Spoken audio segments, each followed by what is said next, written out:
السلام علیکم، کیسے ہیں ویورز آپ؟ آج کی ویڈیو کا ٹاپک ہے بد نصیبی کی پہچان۔ رسول صلی اللہ علیہ وسلم نے ارشاد فرمایا کہ 4 چیزیں بد نصیبی کی پہچان ہیں۔ پہلے نمبر پر آنکھ کا خشک ہونا۔ اس سے مراد یہ ہے کہ اللہ کے خوف سے کسی انسان کے آنسو نہ ٹپکیں۔ انسان کو ہر وقت استغفار کرتے رہنا چاہیے اور اللہ سے ڈرتے رہنا چاہیے۔ اس سے بڑی بد نصیبی کیا ہوگی جب انسان اللہ کے خوف سے اس کی آنکھ سے آنسو نہ ٹپکیں۔ دوسرے نمبر پر ہے دل کا سخت ہونا۔ اس سے مراد یہ ہے کہ کسی انسان کا دل آخرت کے لیے یا کسی انسان کے لیے نرم نہ ہو، یہ بھی بد نصیبی کی پہچان ہے۔ تیسرے نمبر پر ہے دنیا سے امید لگانا۔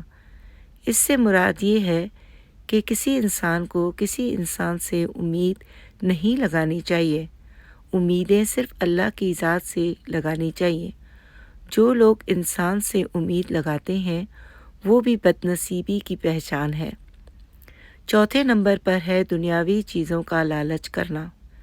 اس سے مراد یہ ہے کہ جو لوگ دنیا داری کے لالچ میں پڑ جاتے ہیں وہ دین کو بھول جاتے ہیں۔